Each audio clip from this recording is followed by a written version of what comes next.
saya lanjutkan rekamannya. Baik, jadi terakhir tadi sampai di sini ya teman-teman, sorry mati lampu.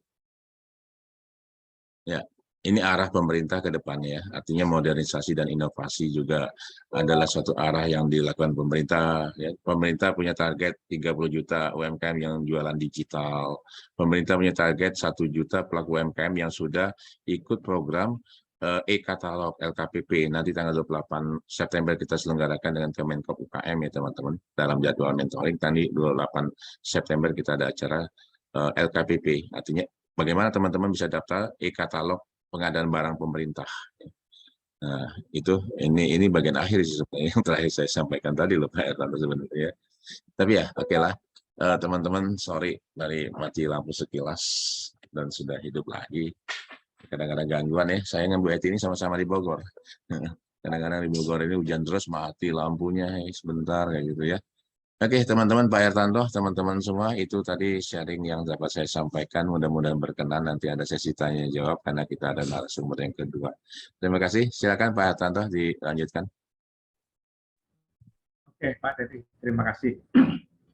Jadi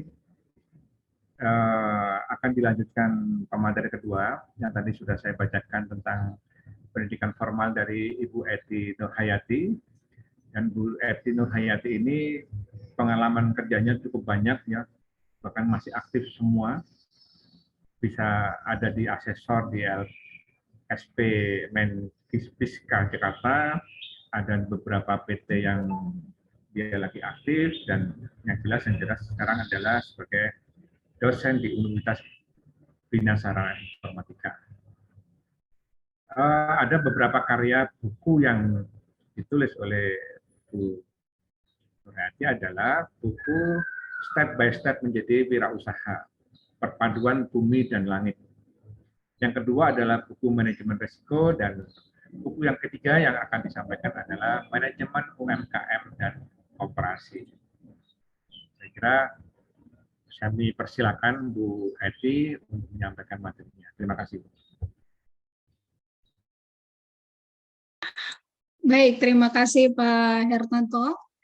Bismillahirrahmanirrahim. Assalamualaikum warahmatullahi wabarakatuh. Suara saya terdengar Pak Hertanto? Terdengar jelas Bu, baik. Baik. Izin share screen dulu.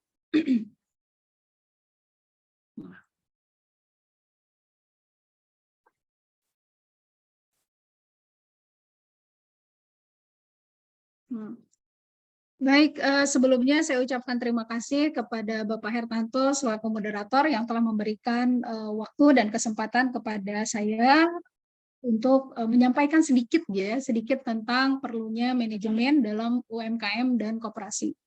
Kemudian yang kedua, terima kasih juga saya sampaikan kepada Wakil Ketua UMKM bidang UMKM ya Pak Teddy gitu di Kadin, yang telah juga memfasilitasi kita semua untuk bisa sama-sama belajar dan juga meningkatkan kompetensi gitu ya, meningkatkan kompetensi diri dan secara organisasi untuk menuju naik kelas, menjadi UMKM yang naik kelas.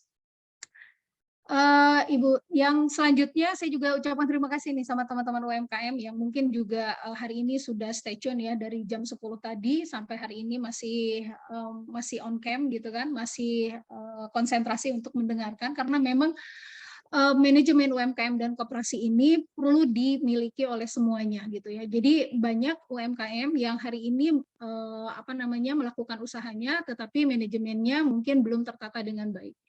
Kemudian ada juga tadi disampaikan oleh Pak Teddy beberapa kelemahan di UMKM yang memang menjadi dasar kenapa UMKM juga tidak maju. Jadi buku ini dulu didasari oleh memang keadaan UMKM dan koperasi yang secara kuantitas jumlahnya itu banyak gitu ya. Bahkan kalau misalkan dihitung itu bisa sampai 98% datanya Pak Teddy itu UMKM yang ada di Indonesia. 98,9% itu adalah pelaku UMKM gitu ya. Jadi perusahaan besarnya itu hanya sekian persen saja gitu. Tapi dalam kenyataannya, dalam realnya gitu, UMKM kita banyak yang belum naik kelas gitu. Makanya kita buat komunitas UMKM naik kelas gitu ya. Pak Teddy bilang seperti itu. Supaya apa? Supaya UMKM tidak hanya namanya saja, labelnya saja, tapi geliatnya kiprahnya, kontribusinya juga terasa begitu ya di masyarakat. Dan kemudian mereka bisa berkembang.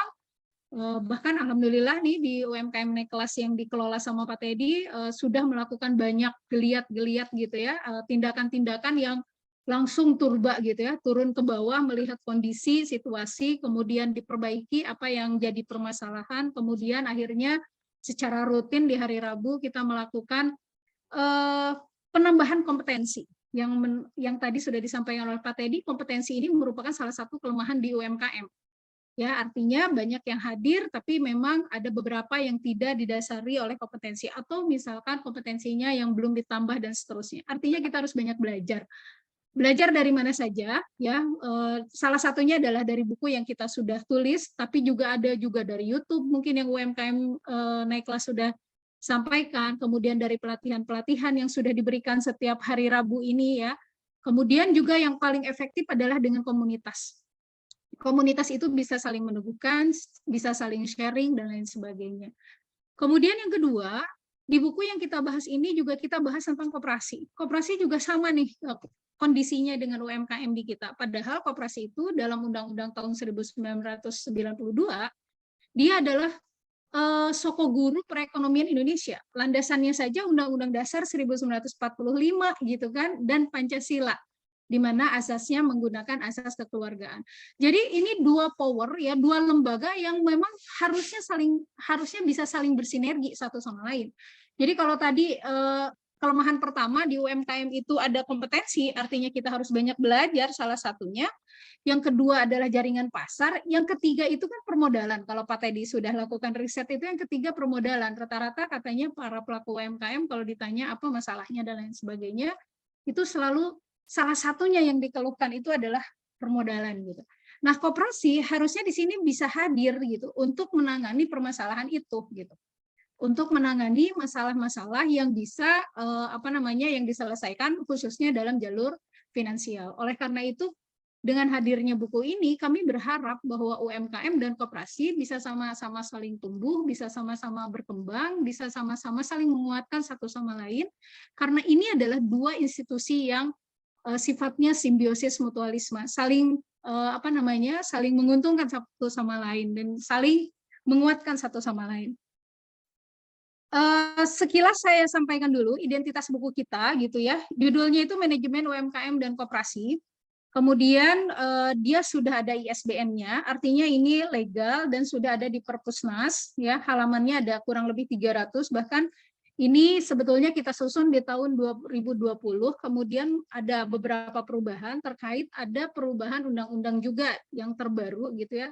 Misalkan tadi adalah tentang penggolongan usaha kecil, mikro gitu kan, dan menengah yang biasanya 500 juta sekarang udah sampai ke 2 miliar dan seterusnya. Nah, ini kita perbarui dan akhirnya alhamdulillah terbit di tahun 2002 oleh CV Graha Ilmu. Bapak Ibu kalau misalkan nanti ada kesempatan untuk membaca buku ini, insya Allah dalam buku ini apa yang tadi disampaikan oleh Pak Teddy dan insya Allah yang akan saya sampaikan hari ini juga ada di dalam buku tersebut. Untuk sesi yang kedua, Pak, kita akan bahas sebetulnya di buku ini ada tentang sejarah, kemudian bagaimana pendirian koperasi dalam analisis komparatif, kewirausahaan dalam koperasi, strategi penguatan koperasi, dan juga ada sedikit kita membahas mengenai koperasi syariah. Jadi baru aja saya dengar, saya belum tahu sebelumnya bahwa UMKM ini punya koperasi gitu, tapi memang saya sempat dengar dari para pelaku UMKM di Kabupaten Bogor gitu ya, bahwa mereka sudah ada koperasi. Tetapi ada beberapa kelemahan yang terjadi di koperasi ini sendiri, dalam artian mereka belum bisa berkembang dengan lebih baik gitu ya. Padahal koperasi ini mempunyai dual identity. Ya, koperasi ini mempunyai dual identity. Saya langsung aja ya ke sini. Nah, dual identity-nya itu apa? Ciri khas ya yang menjadi keunggulan komparatif itu harusnya karena koperasi ini adalah gabungan dari orang-orang dan juga organisasi ya yang saling bekerja sama dalam kegiatannya, berinteraksi dalam mencapai tujuan. Harusnya nggak ada kata nggak laku di koperasi, atau nggak ada kata nggak berkembang di koperasi. Kenapa? Karena ciri khas dari koperasi itu adalah dual identity. Dual identity itu apa? Anggota ya pemilik gitu. Semakin banyak anggotanya, ya berarti semakin banyak pemiliknya. Jadi barang yang dijual oleh koperasi harusnya juga laku di koperasi tersebut. Harusnya gitu ya, dual identity. Nah, yang terjadi adalah justru sebaliknya gitu. Misalkan dengan fenomena kemarin, mohon maaf, koperasi 212 misalkan gitu ya. 212 itu kan geliatnya luar biasa, koperasi pula namanya gitu ya. Dia bisa berkembang dalam banyak titik dalam satu waktu gitu ya. Dalam misalkan tahun sekian itu muncul di Bogor, di mana bahkan di Bogor ini juga banyak komunitasnya gitu ya. Tapi pelan-pelan kalau diperhatikan, koperasi ini tiba-tiba jadi hilang gitu ya. Bukan tiba-tiba sih, secara perlahan gitu. Maksudnya dalam 1 tahun 2 tahun itu tidak banyak yang bisa bertahan gitu. Tidak banyak yang bisa berkembang gitu. Apalagi bisa membuka cabang dan lain sebagainya gitu. Untuk mengandalkan satu koperasi di satu lokasi saja agak sulit. Kenapa itu bisa terjadi? Nah, salah satu analisisnya adalah bahwa hubungan kepemilikan tidak berlaku di sana. Artinya, mereka yang berinvestasi, contoh mungkin ada teman-teman di sini yang sempat gabung menjadi investor koperasi tersebut, itu banyak di luar daerah. Misalkan kita ingin mendirikan koperasi di Bogor, tapi investornya berada di Depok, investornya ada di Tangerang, investornya ada di Jakarta, dan seterusnya. Sehingga mereka otomatis tidak bisa berbelanja harian ke koperasi yang berada di Bogor. Investor ini kan bukti kepemilikan, bukti keanggotaan kan seperti itu ya. Nah, bagaimana akhirnya? Akhirnya si koperasi ini berjuang sendiri, mencari pembelinya sendiri di wilayah tersebut. Nah, dan efeknya gitu ya, kalau misalkan manajemennya tidak baik, promosinya misalkan tidak menggigit, apalagi misalkan dia bergerak dalam koperasi konsumsi yang umumnya adalah menjual barang-barang kebutuhan pokok, maka yang kebutuhan pokok itu biasanya harganya itu agak-agak sensitif gitu ya. Nah, berbeda 100-500 rupiah itu akan menjadi gap yang tinggi gitu kan, khususnya untuk kebutuhan pokok. Maka akhirnya pelan-pelan jadi hilang sebagainya. Nah, oleh karena itu bagaimana dong supaya misalkan koperasi itu bisa bertahan? Di antaranya adalah ya tadi, hubungan kepemilikan. Hubungan dual identity-nya harus dikuatkan. Jadi kita sebagai anggota koperasi, kita juga adalah sebagai pemilik koperasi. Sebisa mungkin kebutuhan yang kita kita perlukan itu dipasok dari koperasi. Makanya syarat pendirian koperasi diantaranya adalah selain berkumpulnya 20 orang atau lebih untuk mendirikan koperasi, dia juga harus memiliki kesamaan kebutuhan gitu ya. Jadi orang-orang yang berkumpul ini kebutuhannya apa? Kalau misalkan rata-rata adalah produsen tempe tahu, maka bikinlah atau buatlah koperasi produksi yang memang fokus di tempe dan tahu, sehingga nanti akan lanjut ke kebutuhan selanjutnya. Misalkan produsen tempe atau tahu itu butuhnya apa? Kedelai. Ketika kedelai impor naik harganya, maka mereka bisa memikirkan solusinya apa nih untuk itu. Kemudian nanti pemasarannya bagaimana dan seterusnya gitu. Sehingga ketika ada satu kesamaan visi ya dalam mendirikan koperasi, insya Allah koperasi itu justru akan jadi lebih baik, bisa bertahan dan bahkan berkembang. Kemudian yang kedua, ada hubungan pelayanan gitu ya. Ini yang terkait dengan barang ataupun modal. Jadi di hubungan pelayanan ini, pelayanan antara koperasi kepada anggota itu jauh harus lebih baik. Jadi karena koperasi ini, satu lagi ya, saya tekankan lagi bahwa ciri khas koperasi itu, maju mundurnya koperasi itu tergantung dari anggotanya. Kalau anggotanya berpartisipasi aktif dalam koperasi, maka koperasi itu yakin akan jauh lebih baik. Harga yang ditawarkan ya jauh lebih murah dibandingkan dengan harga yang ditawarkan dari selain koperasi, maka orang juga akan loyal. Seperti itu. Kemudian modalnya misalkan tadi kekurangan modal, anggota ada yang ingin disupport dan lain sebagainya dalam hal permodalan, maka koperasi juga sebaiknya bisa menangani hal yang seperti itu. Melalui apa? Ya, ketika kita masuk menjadi anggota koperasi kan kita ada simpanan wajib, ada simpanan pokok, ada simpanan sukarela. Nah, simpanan-simpanan ini ya, simpanan-simpanan uang yang diberikan oleh anggota ini yang akhirnya akan menjadi modal koperasi, kemudian nanti disalurkan lagi kepada anggota. Sehingga dilema kendala permodalan bisa diatasi oleh koperasi tersebut. Walaupun nggak banyak, tapi setidaknya adalah untuk melangkah lah ya, seperti itu.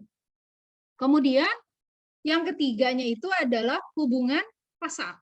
Ya, jadi bagaimana saling menguatkan satu sama lain. Jadi kalau bisa yang mengisi ataupun memasok barang di koperasi itu adalah dari anggota juga. Gitu misalkan ada ibu-ibu nih di sini misalkan yang produsen atau apa yang produksinya tahu tempe, maka di koperasi itu disiapkan atau disediakan misalkan tahu tempe yang memang buatan dari anggota koperasi kita. Ada misalkan yang produksinya adalah sabun sabun cuci piring misalkan, maka itu pun juga dimasukkan ke dalam koperasi kita sehingga jalur pemasaran tadi ya, jaringan pasar daripada anggota UMKM itu sendiri bisa salah satunya dimasukkan dalam koperasi yang sudah dibentuk. Jadi kalau melihat kondisi seperti ini ya, keunggulan komparatif yang koperasi miliki ya diantaranya adalah hubungan kepemilikan, pelayanan dan pasar, harusnya gitu UMKM dan koperasi bisa bersinergi jauh lebih baik. Nah, ini tadi Pak Teddy sudah jelaskan sebagian badan usaha lain ya, diantaranya ada usaha perseorangan tadi, ada CV, firma, ada yang berbadan hukum, ada yang tidak berbadan hukum dan lain sebagainya. Koperasi ada di mana? Koperasi ada di perusahaan yang berbadan hukum. Ya, jadi sama nih, setara dengan PT atau perseroan perseorangan yang terbaru tadi. Keunggulannya apa koperasi ini? Koperasi jika dikelola dengan baik, ya artinya manajemennya dipakai. Makanya bukunya juga judulnya manajemen ya, manajemen koperasi, manajemen UMKM. Jika manajemennya dipakai, planningnya, organizing-nya, equating dan controlling-nya diaplikasikan, maka dia memiliki keunggulan yang luar biasa. Salah satunya adalah mempunyai skala ekonomi. Skala ekonomi itu artinya apa sih? Dalam bahasa yang mudahnya itu adalah skala ekonomi itu, Bu, mendapatkan hasil yang jauh lebih harga yang jauh lebih kompetitif ya, harga yang jadi jauh lebih murah karena misalkan pembelian dia dalam jumlah yang besar. Kenapa koperasi berani untuk membeli dalam jumlah yang besar? Karena dia tahu bahwa konsumennya ada, yaitu para anggota-anggotanya, gitu ya. Jadi kalau beli beras, anggota nggak akan kemana-mana, dia pasti akan beli di koperasi. Kenapa anggota bisa beli ke koperasi? Karena harganya lebih murah. Berapa harga yang koperasi dapatkan ya tentunya akan jauh lebih murah lagi karena mendapatkan skala ekonomi. Bisa Ibu bayangkan, Bapak bayangkan semuanya ketika kita beli beras dalam jumlah 1 ton dengan jumlah 1 kintal, pasti harganya akan jauh lebih murah dalam jumlah yang lebih besar dalam 1 ton. Sehingga akhirnya kita bisa menjual kepada anggota koperasi kita gitu ya dengan harga yang juga jauh lebih murah dibandingkan harga dari toko yang sekitar. Ya, jadi economic of scale. Kemudian yang kedua, karena kita belinya dalam jumlah yang banyak gitu ya, otomatis kita punya daya tawar gitu kan. Daya tawar atau bargaining position. Jadi kalau saya beli 1 ton harganya misalkan 10.000, kalau saya beli 10 ton bisa nggak kalau 9.500 harga per kilonya gitu. Sangat dimungkinkan itu. Sangat dimungkinkan. Sehingga posisi daya tawar kita akan jauh lebih baik dibandingkan apabila bukan koperasi yang melakukannya. Ya, gitu ya. Jadi kalau bukan koperasi, personal atau misalkan hanya sekelompok orang yang tidak solid, itu pasti daya tawarnya akan jauh lebih rendah. Kemudian daya saingnya, selama partisipasi anggota itu baik, ya, artinya anggota akan selalu mensupport dengan cara membeli barang dari koperasi. Kemudian anggota juga mensupport dengan cara menyediakan barang untuk dijual oleh koperasi. Ini juga jauh akan lebih baik. Akhirnya apa? Orang akan tertarik gitu kan untuk bergabung menjadi anggota di salah satu koperasi. Sama seperti di Kanada gitu. Kanada itu dari 10 orang, 4 orang itu pasti bergabung di koperasi. 4 orang itu pasti bergabung di koperasi. Artinya mereka menjadi anggota salah satu koperasi yang ada atau berdekatan di daerah mereka. Kalau kita hari ini, silahkan dicek masing-masing gitu ya. Saya pribadi selama di Bogor belum berafiliasi dengan koperasi gitu kan, karena memang tadi ketika berafiliasi dengan koperasi yang ini terlalu jauh sehingga sulit untuk memantau. Kemudian sulit juga untuk melakukan melihat segala sesuatu. Tapi kalau waktu di Cianjur saya gabung di 2 koperasi. Nah, keunggulan-keunggulan ini ya, semakin banyak keunggulan-keunggulan ini, maka nantinya akan menjadi promosi gratis untuk masyarakat yang di luar supaya mereka mau bergabung dalam koperasi tersebut. Ketika banyak orang yang bergabung dalam koperasi, kemudian mereka menjalankan aktivitas dan kewajibannya dalam koperasi. Misalkan mereka ada simpanannya gitu ya, simpanan-simpanannya semua dibayar misalkan. Itu bisa saling menolong satu sama lain gitu. Nah, itu yang paling yang paling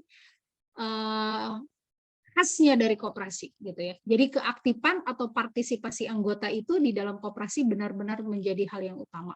Oleh karena itu, para pengurus koperasi gitu ya, ataupun misalkan orang-orang yang duduk dipercayai atau diamanahi untuk mengelola koperasi, harus paham itu, bahwa anggota itu adalah bagian dari pemilik, atau anggota koperasi itu adalah pemilik langsung dari koperasi itu sendiri. Nah, yang terjadi kadang-kadang, ini yang realnya yang ada di lapangan, itu justru konflik kepentingan, atau konflik of interest dari koperasi itu sendiri. Jadi si pengurus koperasi merasa bahwa mereka berhak untuk mengelola koperasi dengan caranya gitu, tanpa melibatkan anggota. Padahal anggota di sana memiliki hak juga untuk menentukan kira-kira arah koperasi ini akan bagaimana. Barang koperasi ini mungkin dalam level yang lebih rendah, barang koperasi ini yang mau dijual apa saja, tingkatan harganya berapa dan lain sebagainya. Ya, jadi seolah-olah pengurus ini adalah seperti di perusahaan bukan koperasi. Kalau di perusahaan misalkan PT dan lain sebagainya, oke lah. Pengurus itu adalah yang memiliki kebijakan khusus gitu ya. Dia bisalah otoriter tanpa melibatkan konsumen. Tapi ingat, di koperasi ini nggak bisa seperti itu gitu ya. Jadi si anggota harus tetap dilibatkan dalam kebijakan-kebijakan yang diambil oleh koperasi. Kemudian yang kedua, kekurangan koperasi nih, ya seperti yang tadi Pak Teddy sampaikan, dan ini juga terjadi juga di UMKM gitu ya, kurang mandiri. Jadi tadi daftar ya lucu juga gitu ya, daftar UMKM untuk apa? Untuk menerima bantuan. Bukan begitu gitu ya. Jadi UMKM itu adalah nama gitu ya, nama usaha mikro, kecil, menengah gitu kan, seperti itu. Jadi itu adalah untuk para pelaku usaha, bukan untuk mendapatkan dana bantuan dari pemerintah. Nah, koperasi juga demikian. Saya mengikuti bagaimana tahun 2002 banyak sekali koperasi didirikan gitu ya, dan saya ikut membidani juga beberapa koperasi, diantaranya ada koperasi di Cianjur itu namanya KSU ya, Koperasi Serba Usaha Sakinah, yang memang berdirinya itu karena mendengar bahwa koperasi akan dapat bantuan nih 10 juta gitu ya. Kalau misalkan bukan koperasi nggak dapat. Waktu itu era kepemimpinan siapa gitu ya, ada yang modelnya. Akhirnya orang berlomba-lomba bikin koperasi gitu. Berlomba-lomba bikin koperasinya untuk apa? Untuk menerima dana hibah ataupun dana bantuan dari pemerintah. Ketika dananya tidak bergulir kembali gitu atau stop gitu, maka dia juga stop akhirnya. Si koperasinya sekarang udah nggak ada nih gitu ya. Padahal waktu itu animo masyarakat yang ingin meminjam uang, bahkan mereka rela untuk menjaminkan sertifikat dan lain sebagainya, itu luar biasa.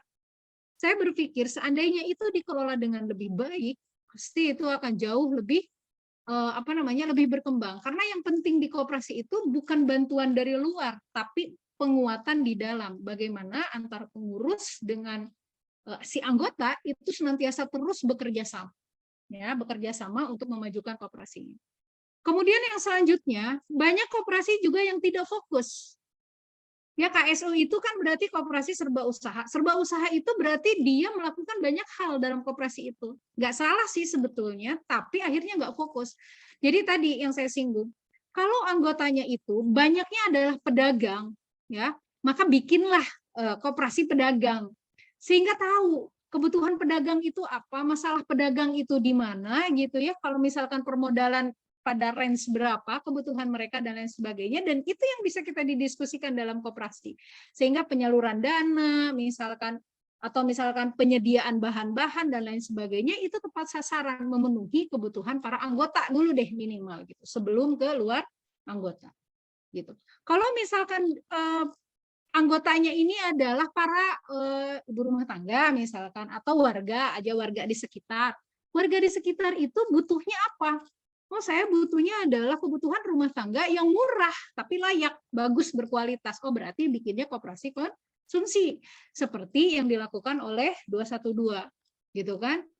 Nah, fokus itu akhirnya akan menyebabkan kebijakan kita juga fokus kena terhadap para anggota kita, yang notabene tadi saya sebutkan bahwa anggota itu adalah pemilik dari koperasi itu sendiri. Kemudian yang keempat, kekurangan koperasi yang hari ini ada adalah lemahnya jaringan koperasi. Jadi koperasi bukan berarti bahwa dia tidak bisa bekerja sama dengan koperasi lainnya. Sangat dimungkinkan untuk bisa bekerja sama, gitu ya. Atau koperasi bisa juga dia bekerja sama dengan badan usaha yang bukan koperasi. Itu juga sangat dimungkinkan. Contoh misalkan kerjasama antar koperasi, misalkan koperasi kita, koperasi A gitu. Ini permintaan barang tertentu membludak. Misalkan tempe tahunya nih kedelainya butuh banyak. Nah, gitu. Karena kita nggak bisa kita kerjasama dengan koperasi sejenis. Di mana tuh yang kira-kira ada di daerah kita? Bisa kerjasama. Jadi koperasi yang satu mensuplai koperasi yang satunya lagi, gitu ya. Kemudian koperasi itu juga ikut membantu memasarkan produk-produk yang dihasilkan oleh anggota koperasi yang kedua. Bisa bekerja sama seperti itu. Atau gitu ya, bisa juga kerjasama dengan yang bukan usaha koperasi. Contohnya misalkan IPS. IPS itu adalah gabungan pengusaha susu. IPS itu gabungan pengusaha susu. Siapa saja sih pengusaha susu? Misalkan ada PT Nestle. Nestle mengeluarkan susu, misalkan ada susu beruang kah, ada susu Milo kah, ada Denko lah, dan lain sebagainya. Ultra dia mengeluarkan banyak sekali varian susu. Kemudian macam-macam gitu ya. Tentunya mereka butuh suplai susu. Nah, di sini IPS ini berkolaborasi dengan Koperasi Susu Indonesia. Koperasi Susu Indonesia itu siapa saja? Yaitu gabungan koperasi penghasil susu. Misalkan KPBS di Bandung, misalkan, dan mana lagi gitu ya, koperasi yang jaraknya nggak terlalu jauh, mereka gabungan. Kemudian mereka ini semua memasok susu ke IPS. Nah, itu kan kerjasama mutualisme ya. Jadi si penghasil susu, peternak susu gitu ya, misalkan yang punya sapi, dia nggak susah untuk menjualnya. Tadi yang kata Pak Teddy, pemasarannya, gitu. Pemasarannya nggak susah karena ada koperasi yang menjembatani. Koperasinya sendiri nanti untuk menampung banyaknya susu dari peternak itu, mereka bekerja sama juga dengan pengusaha susu yang terdiri dari perwakilan PT-PT yang memang usaha realnya itu adalah memang dalam penyediaan susu dan lain sebagainya. Atau misalkan kita juga bekerja sama nih, ada contoh gitu ya, kita bekerja sama dengan China. Koperasi ada yang bekerja sama dengan China dalam rangka untuk penanaman atau penyediaan minyak. Nah, caranya bagaimana di koperasi? Koperasinya sendiri dia mengelola warga, misalkan yang mempunyai lahan, ini biasanya kan dilihat dari situasi dan kondisi masyarakat itu ada di mana, yang kira-kira bisa dikembangkan itu apa. Kebetulan di sana warganya itu mempunyai lahan yang banyak gitu, dan lahannya tidur. Nah, lahannya tidur, bagaimana nih supaya bisa jadi optimal? Akhirnya kerjasamanya untuk penanaman tanaman jarak.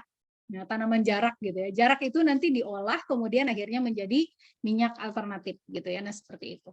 Jadi sangat dimungkinkan koperasi juga melakukan aktivitasnya sama dengan perusahaan-perusahaan non koperasi gitu ya, bisa PT dan lain sebagainya, dan sangat dimungkinkan bisa berkembang dan maju seperti perusahaan-perusahaan pada umumnya gitu ya. Yang kalau misalkan kita kan sekarang lebih silau kalau lihat bentuknya PT dan lain sebagainya. Padahal koperasi juga dengan kelebihannya, dengan keunggulan komparatif yang dia miliki, justru jauh bisa melesat lebih jauh dibandingkan yang lainnya. Asalkan semua paham dengan dual identity yang merupakan ciri khas dari koperasi itu sendiri. Jadi intinya adalah Tadi kata Pak Teddy, balik lagi adalah kerjasama. Kerjasama itu, kolaborasi itu bisa membuat segala sesuatu yang tidak mungkin menjadi mungkin. Yang lemah bisa menjadi kuat, gitu ya. Yang awalnya terpuruk bisa meningkat, dan lain sebagainya. Ya mudah-mudahan di komunitas UMKM Naik Kelas ini, semua pelaku UMKM yang ada, yang dibina oleh Kadin dan Pak Teddy gitu ya, semuanya bisa bekerja sama, berkolaborasi satu sama lain, sehingga menjadi sebuah komunitas yang unggul, utuh, dan bermanfaat buat yang lainnya. Mungkin itu saja Pak Hertanto yang bisa saya sampaikan di di kesempatan kali ini, karena memang waktunya juga sudah sempit. Mudah-mudahan nanti ada sesi tanya jawab dan lain sebagainya sehingga bisa membuka pengetahuan jauh lebih luas. Saya kembalikan kepada moderator ya, Pak Hertanto. Mangga. Terima kasih Bu Eti Nurhayati. Mohon maaf, di tempat saya masih adzan, dan saya minta sebentar aja.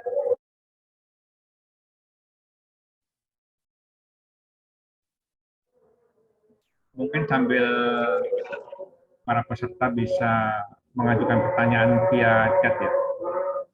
Ya. Atau saya kira ini adanya sudah mau selesai, jadi yang ingin bertanya bisa langsung raise hand aja. Ada yang mau bertanya secara langsung? Oke, langsung Pak Rasid, Pak Ratosimo, Tunas Baru. Silakan Pak, langsung di. Terima kasih Pak Hermanto. Hanya saya ingin mengomentarin pernyataan Ibu tadi mengenai masalah koperasi. Kenapa sekarang itu badan hukum koperasi itu tidak bisa dimanfaatkan oleh anggota koperasi tersebut? Contohnya, ada anggota koperasi yang menawarkan jasanya kepada salah satu instansi dengan nama koperasinya, tapi tidak ditanggapin. Sekarang itu katanya harus punya CV, punya PT. Itu yang mengatakan itu adalah OPD atau itu organisasi pemerintah daerah. Nah, ini sebenarnya menjadi kemunduran terhadap koperasi ini. Kemudian koperasi sekarang itu lebih banyak mengutamakan kepentingan pengurusnya, sementara kewajiban anggotanya dituntut terus, tapi hak anggotanya tidak pernah dipenuhi. Mudah-mudahan dengan adanya koperasi yang dikelola oleh Kadin dengan ketuanya Pak Teddy ini, semua anggota yang di bawah koperasi usaha koperasi maju ini bisa mendapatkan haknya seperti apa sebaiknya. Karena selama ini memang terus terang kami anggota itu pernah dijanjikan akan difasilitasi untuk diberikan pinjaman. Namun sampai sekarang ya belum ada realisasinya. Demikian yang bisa saya sampaikan. Terima kasih sebelumnya kepada narasumber dan kepada moderator. Selamat siang. Ya, terima kasih Pak. Langsung dua, tetapi kebetulan yang satu, yang satunya saya ambilkan dari chat. Jadi yang pertama, Bu, tentunya ditujukan kepada Bu Eti karena menyangkut koperasi. Jadi kenapa pengelolaan koperasi tidak efektif dan optimal?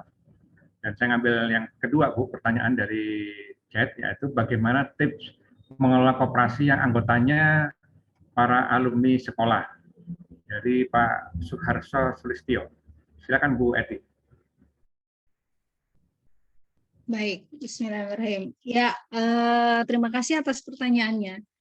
Jadi beberapa tadi, kenapa koperasi tidak berjalan secara efektif dan efisien? Itu tadi Pak, tadi ada kekurangan yang sudah kita identifikasi diantaranya gitu ya. Kenapa koperasi sekarang hari ini misalkan tidak bertumbuh dan berkembang dengan baik gitu ya. Padahal legalitasnya jelas, kemudian dia juga sudah dianggap sebagai soko guru perekonomian Indonesia gitu kan, dalam undang-undang kita tahun 1945 itu dikatakan demikian gitu kan.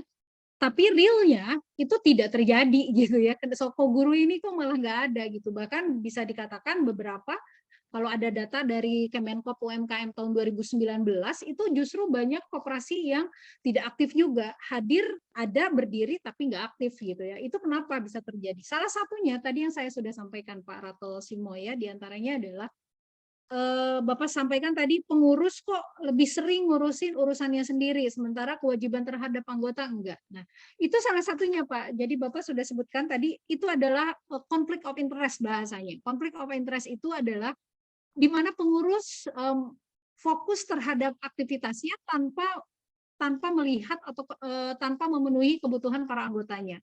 Padahal seharusnya tadi ciri khas koperasi itu salah satunya adalah dual identity. Pengurus adalah sama saja dengan anggota gitu ya. Anggota sama saja dengan pemilik gitu. Jadi pengurus tidak berhak untuk mengabaikan anggota. Harusnya seperti itu gitu. Karena anggota koperasi bukan anggota seperti pada perkumpulan lainnya. Anggota koperasi itu adalah konsumennya, anggota koperasi itu adalah juga penopang kebijakannya dan lain sebagainya. Jadi justru koperasi itu bisa maju manakala gitu ya anggota yang ada dalam koperasi berpartisipasi aktif. Oleh karena itu, si pengurus yang ditunjuk harusnya tidak boleh melakukan hal itu harusnya. Tapi ya memang semua kan melakukan tindakan berdasarkan pemahaman. Makanya di sini semua anggota koperasi sebelum mendirikan koperasi memang harus belajar dulu. Koperasi itu apa, kemudian kekhasannya apa gitu kan. Kemudian kedudukan anggota dengan pengurus itu seperti apa dan seterusnya gitu. Kalau misalkan masing-masing sudah tahu hak dan kewajibannya masing-masing, di mana di koperasi ini agak beda tadi yang saya sebutkan ya, punya dual identity tersebut, maka harusnya si pengurus harus memperhatikan juga kebutuhan, masukan dan lain sebagainya dari para anggota. Karena itu adalah nadinya koperasi itu, hidupnya koperasi itu ya dari anggota. Ya seperti itu. Itu yang pertama, mudah-mudahan bisa bisa difahami. Kemudian yang kedua, bagaimana cara mengelola alumni gitu ya, koperasi alumni gitu ya. Nah ini skopnya sangat sempit banget gitu ya, koperasi alumni gitu ya. Sebetulnya ketika dua-duanya komitmen terhadap koperasi tersebut, baik itu yang jadi pengurus ataupun yang menjadi anggota, itu nggak ada masalah gitu ya. Nah ini yang bermasalah itu jika mereka sudah berpencar lokasinya gitu. Sama seperti koperasi alumni 212 yang saya kemarin bilang gitu kan, yang tadi saya sampaikan. Alumni 212 mereka berkumpul gitu kan, melakukan koordinasi dana gitu ya, urunan dan lain sebagainya. Kalau nggak salah dulu 500.000 lah per orang untuk mendirikan koperasi misalkan di Bogor. Sementara yang urunan itu rata-rata lokasinya ada yang di luar Bogor gitu kan, di luar Bogor misalkan ada yang di Tangerang, Jabodetabek, tapi bukan Bogor banyaknya gitu.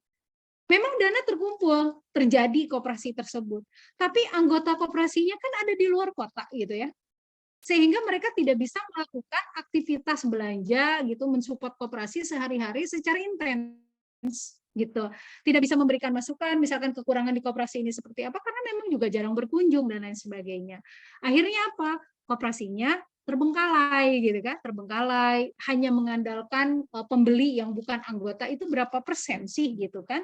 Orang pasti akan lebih memilih ke toko-toko misalkan yang menyediakan produk serupa tapi dengan pelayanan yang berbeda atau dengan harga yang jauh lebih murah gitu ya. Seperti itulah kurang lebihnya gitu. Akhirnya ya itu tadi banyak yang tumbang gitu ya. Kalau di daerah saya ini kurang lebih ada di sini ada kurang lebih ada 3 lah yang berdekatan itu awalnya, ada 4 malah. Tapi semuanya akhirnya hilang satu persatu dan lain sebagainya. Karena setelah ditelisik ternyata para investor di koperasi tersebut atau anggota koperasi tersebut banyaknya bukan orang Bogornya itu sendiri, tapi lebih banyak dari orang-orang di luar Bogor. Sehingga akhirnya manajemen koperasinya tidak terawasi dengan lebih intens gitu. Nah, bagaimana supaya jadi lebih baik walaupun alumni, misalkan alumni sekolah tertentu, misalkan atau alumni pesantren tertentu atau alumni karyawan tertentu, misalkan kalau ada. Ya, anggotanya harus terus berpartisipasi aktif dimanapun mereka berada. Namanya alumni kadang-kadang sudah nggak dalam satu lokasi gitu kan, itu yang jadi kendala sehingga mereka tidak bisa saling memberi masukan, mereka tidak bisa saling mengawasi dan lain sebagainya. Itu saja. Jadi baiknya seluruh anggota jangan lepas tangan terhadap perkembangan koperasinya, tapi justru mereka ikut memantau. Ya, jadi kalau misalkan ada hal yang harus diperbaiki, langsung diperbaiki. Ada masukan, langsung ditanggapi gitu kan, sehingga bisa berjalan dengan baik. Seperti itulah Pak Hertanto. Ya, terima kasih Bu Eti, saya kira cukup jelas ya. Jadi mungkin juga diperlukan tentang sosialisasi anggaran dasar dari koperasi tersebut ya. Sebelum saya lanjutkan ke pertanyaan berikutnya, ya karena waktunya juga sedikit, saya panggil Mbak Heni PW, barangkali bisa langsung apa yang ingin disampaikan pertanyaannya. Oke, baik. Assalamualaikum warahmatullahi wabarakatuh. Perkenalkan, nama saya Heni Purnamawati, saya owner Teras Pringgondani. Mohon maaf sebelumnya saya tidak bisa on cam. Ya, Bapak, Ibu yang saya hormati. Pertanyaan saya gini, adakah sistem atau aplikasi koperasi, manajemen koperasi ya dari manajemennya sampai ke laporan keuangannya itu yang diberikan oleh pemerintah agar seluruh anggotanya itu bisa melihat SHU-nya setiap perubahan per harinya atau per bulannya seperti itu. Dan berikut serta juga dengan laporan rapat anggotanya, laporan tahunan rapat anggota. Ada atau tidak gitu, karena pengalaman saya 17 tahun menjadi karyawan koperasi Rumah Sakit Puri Cinere itu, saya mengubah dari yang tadinya daftar anggota itu mereka masih ditulis manual gitu, udah saya ubah ke komputer, terus simpanan pokok simpanan wajibnya juga saya ubah ke komputer, cara menghitung SHU-nya sudah saya buat rumus dan lain-lain sebagainya gitu. Namun di dalam perjalanan saya menjadi karyawan di sana itu belum nemu sebuah program yang dapat menjadikan transparansi ke anggota gitu. Artinya anggota tuh bisa melihat gitu, karena kadang anggota itu butuh trust yang tinggi kepada koperasi ya, apalagi yang secara umum itu kan koperasi karyawan ya. Koperasi yang dibuka secara umum itu kalau mereka tidak bisa melihat laporan keuangan dan lain-lain sebagainya itu kan jadinya trust-nya kurang. Itu sebabnya kadang juga untuk orang-orang tertentu tuh menjadi anggota sebuah koperasi itu mikir panjang seperti itu. Karena ya faktanya kan sudah banyak ya koperasi yang kita bisa lihat lah ya kasus-kasusnya, kayak beberapa koperasi yang sudah sempat viral gitu ya. Seperti itu Pak. Nah kalau misalkan pemerintah nanti bisa membuatkan sebuah program atau aplikasi koperasi yang bisa transparansi kepada anggotanya, itu akan lebih baik, dan itu saya berharap sekali gitu. Terima kasih Pak. Oke. Terima kasih Bu Heni. Saya kira langsung aja ke Bu Eti. Silakan Bu. Oke. Baik, untuk aplikasi khusus yang dari pemerintah memang belum ada, Bu. Memang belum ada. Jadi seperti halnya misalkan ketika ingin mendaftarkan, kalau dari UMKM kan KM pendaftaran itu sudah mulai launching OSS dan lain sebagainya begitu ya. Kalau di koperasi memang untuk program untuk melihat misalkan setoran si A berapa, si B berapa, kemudian bagaimana keaktifan si A dalam berbelanja, bagaimana misalkan kontribusi si B dalam koperasi, itu memang belum ada. Kalau yang sampai hari ini yang saya dapat infonya itu belum ada. Jadi biasanya mereka akan melakukan secara manual, seperti halnya maksudnya pesan program gitu ya, pesan program kemudian nanti diaplikasikan di koperasinya masing-masing. Contohnya itu ya seperti misalkan toko minimarket lah gitu ya. Kan kita ada pos point on sale gitu ya. Nah, koperasi juga bisa dibuatkan program yang seperti itu, tapi belum resmi yang dari pemerintah. Artinya kita aja gitu ya ingin pengelolaannya relatif lebih rapi, kemudian nanti setiap ada yang kita input maka laporannya perubahannya akan seperti apa, kemudian setiap ada karyawan yang berbelanja maka dia kontribusinya jadi berapa dan lain sebagainya, itu paling kita minta secara personal, itu pun jika mereka terpikirkan untuk melakukan itu gitu ya. Jadi kita menghubungi programmer, keinginan kita seperti apa begitu kan, kemudian nanti di-share kepada anggota, kurang lebih inilah misalkan aplikasi di koperasi kita ya, misalkan jadi kalau misal anggota ini naruh uang sekian maka akan terlihat dari mana dan seterusnya. Jadi menggunakan aplikasi-aplikasi khusus yang memang diminta disesuaikan oleh koperasi itu sendiri, karena kan biasanya beda koperasi beda permintaan aplikasinya. Contoh misalkan koperasi yang bergerak di koperasi konsumsi yang notabene mirip gitu ya aktivitasnya dengan toko-toko yang sudah ada, misalkan Indomaret, Alfamaret, ya point on sales-nya kemungkinan seperti itu. Hanya saja diminta ada penambahan fitur. Misalkan kalau koperasi karena keaktifan anggota menjadi poin penting dalam pembagian SHU, berarti kita minta ada yang seperti itunya. Kalau di minimarket kan enggak, karena enggak ada anggota dan lain sebagainya. Paling mereka bikin anggota terus dapat poin gitu ya. Kemudian nanti diakumulasi poinnya jadi apa. Nah, itu semua memang disesuaikan dengan situasi dan kondisi koperasinya sendiri dan ke-awarean ya, keinginan daripada pengurus dan juga anggota gitu ya.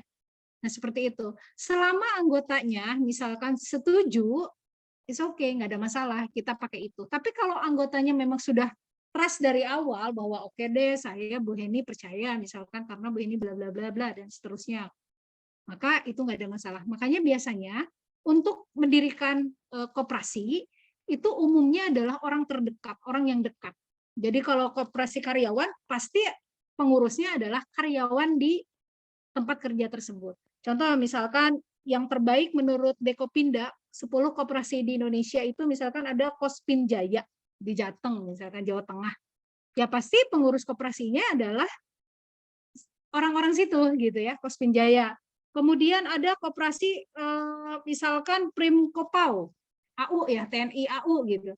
Pasti rata-rata yang mengelola dan lain sebagainya nggak jauh-jauh dari orang-orang yang bekerja di lingkungan tersebut.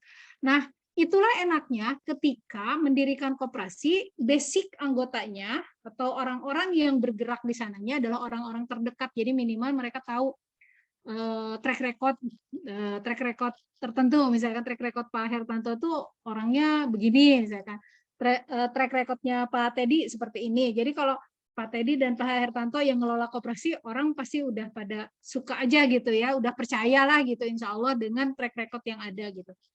Enaknya seperti itu gitu. Kalaupun misalkan ingin dibuatkan aplikasi khusus ya berarti harus dirapatkan nih. Di koperasi itu kan nggak bisa asal ya Pak ya. Jadi harus ada rapat anggota dulu, minimal setengah quorum, kita akan melakukan perubahan ini, kebijakan ini, butuh dana untuk pengembangan aplikasi tertentu gitu kan, apakah setuju, nanti efek dari aplikasi itu juga nanti disampaikan, misalkan nanti akan ada terjadi transparansi keuangan, ada transparansi SHU gitu kan, dan lain sebagainya yang dibutuhkan. Nah, kalau sudah oke, bisa dilakukan. Jadi artinya itu keinginan sendiri mungkin ya Bu ya, bagaimana cara mengelola koperasi supaya bisa jauh lebih baik, kemudian anggotanya lebih trust sama kita, sehingga dengan trust-nya itu mereka akan mampu atau mau berpartisipasi jauh lebih aktif dibandingkan sebelumnya. Gitu. Jadi jawabannya adalah belum ada kalau yang dari pemerintah, tapi kalau misalkan kita ingin selangkah lebih maju gitu, sangat dimungkinkan seperti halnya yang terjadi di usaha-usaha yang lain begitu, seperti itu. Oke, saya kira demikian penjelasan dari Bu Eti. Saya kira sama tadi kalau fasilitas pemerintah bagi belum, tetapi kalau sistemnya saya kira di luar ada. Cuman mungkin kalau keseluruhan sampai dengan rapat anggota nggak ada. Tapi kalau sistem informasi manajemennya sampai dengan kartu-kartu SHU saya kira ada ya. Pak Teddy masih monitor Pak Teddy? Ya Pak. Ya. Tinggal satu pertanyaan yang mungkin ini mohon Pak Teddy yang jawab. Ada tadi dari Bu Etin Supriyatin, bagaimana caranya biar usahanya fokus, Pak? Pertanyaan Ya, terakhir, Pak. fokus. Seperti yang disampaikan tadi, memang perlu latihan, kedisiplinan. Ya, artinya fokus itu bisa fokus karena produk yang sama atau nggak mudah ganti-ganti. Kenapa? Pelaku UMKM terutama usaha mikro, dia minggu ini bisa jadi dagang pakaian. Mulai menurun, ganti dagang sate. Turun juga, ganti jual apa lagi gitu ya. Dari sisi produk, fokus memang teman-teman di dalam mengelola suatu usaha, kadang-kadang kita tidak langsung untung. Perlu waktu, perlu strategi, perlu perubahan-perubahan. Ya. Yakinlah bahwa Tuhan sudah memberikan rezeki kepada Anda. Fokus pada produk tersebut. Tinggal apakah produk itu bisa diterima oleh masyarakat atau tidak. Jangan ikut-ikutan tren. Ya. Banyak sekarang ini trennya misalkan apa produk apa, ikut-ikutan. Tapi kita terus. Jadi fokus dengan produk yang Anda lakukan saat ini. Misalkan Ibu Etin apa produknya, misalkan surabi. Fokus saja surabi, perbaiki, tingkatkan kualitas surabinya. Buat strategi-strategi bagaimana surabi ini banyak dikenal orang. Ya, banyak teman-teman pelaku UMKM dari usaha kecil sekarang dia buka beberapa gerai surabi di beberapa tempat. Ya, bisa reseller, bisa waralaba dan lain-lain. Asal kualitas, ada kandungannya yang membantu tubuh, ada apalagi harga dan lain-lainnya, itu ditingkatkan terus. Nah, fokus perlu disiplin dari sisi hal yang lain. Kita hari ini adalah atas hasil kerja kita, hasil kejadian hari lalu. Ya. Hari ini yang kita biasa bohong, biasanya lalu sering bohong. Hari ini kita biasa, ya kalau orang tua saya dulu kalau begini ya, ini kan kebiasaan nih, menitik tangan begini ya. Kata orang tua, ini jangan sering-sering begini, nanti banyak utang, nanti zaman-zaman orang tua dulu ya. Ini kebiasaan. Nah, banyak sekali kebiasaan buruk kita coba evaluasi. Saya pernah sampaikan analisis SWOT, apa kekuatan dan kelemahan kita. Cari kelemahan kita, apa sih yang kebiasaan-kebiasaan kita yang buruk. Ubah kebiasaan yang buruk tersebut. Bisa, semuanya bisa dirubah asal dibiasakan. Hal yang sering rutin kita lakukan akan menjadi kebiasaan. Kebiasaan akan menjadi sikap atau karakter kita. Ya, kita selalu bicara jujur akan menjadi sikap kita, karakter kita selalu jujur. Teman-teman fokus, perlu disiplin, perlu kerja keras, perlu motivasi diri kita. Yakin semua sudah diatur oleh Tuhan. Teman-teman yakinlah, fokus pada usaha Anda yang hari ini, kembangkan usaha Anda. Kalau ada peluang-peluang yang berbeda, silakan. Misalkan usaha surabinya sudah bagus nih, oh ada peluang pakaian atau peluang lain. Tapi saya sarankan pengembangan usaha itu yang berkaitan. Misalkan teman-teman jualan nasi goreng, udah bagus, udah enak jualan nasi goreng. Apa pengembangan usaha yang bagus? Bumbunya yang jualan, bumbu nasi gorengnya ada kaitan. Anda yang hari ini jual toko bahan bangunan, udah bagus, udah berjalan normal. Kembangan usahanya apa? Buat perumahan. Anggap saja mindahin stok bahan bangunan jadi perumahan gitu ya. Ini ada kaitannya. Jadi jangan sampai pengembangan usaha fokus yang tidak ada kaitannya. Jualan pakaian nanti pengembangannya rumah makan. Nah, ini kan agak sulit, agak jauh, agak berbeda konsep bisnisnya. Jadi fokus pada usaha sudah berkembang, silakan kembangkan ke sektor usaha yang lain. Disiplin itu yang paling penting. Itu Pak Heran. Terima kasih. Saya kira pas jamnya, pas jam 12. Jadi webinar ini, terima kasih Bapak-Bapak, Ibu-Ibu atas waktu dan kesempatannya untuk berdiskusi bersama dengan kami. Semoga apa yang kita terima hari ini membawa dampak pada bisnis kita masing-masing ataupun pada kelembagaan koperasi kita, supaya bisa bertumbuh dan berkembang untuk bermanfaat kepada banyak orang. Demikian Pak, tadi ada yang perlu disampaikan untuk terakhir Pak Teddy? Saya rasa cukup, Pak Ranto silakan. Atau Bu Eti kali ada tambahan? Bu Eti ada tambahan? Tidak ada. Tidak ada. Oke. Bu Eti ada pertanyaan di mana beli bukunya Bu Eti? Oh, beli bukunya nanti bisa lewat UMKM Naik Kelas juga bisa Pak, gitu ya. Kita semua masih belum dapat cetakan yang ininya, tapi kita lagi ada diskon ya Pak ya, sampai akhir, kalau nggak salah sampai akhir September ini dari harga aslinya. Aduh, mohon maaf nih jadi iklan nih Pak Teddy, gimana ini? Gitu. Tapi memang kami sebagai penulis diberi apa namanya kuota gitu ya, sampai dengan tanggal 30 September ini ada diskon 30%. Bisa melalui UMKM Naik Kelas gitu kan, lewat Pak Teddy mungkin, atau bisa juga melalui BSI, lewat saya bisa gitu, insya Allah gitu. Seperti itu Pak Teddy. Oke, silakan Pak Tanto. Ya, jadi seminar dari jam 10 sampai jam 12 ini saya kira bisa kita akhiri bersama dengan bacaan Alhamdulillahirabbil alamin. Terima kasih Bapak-bapak.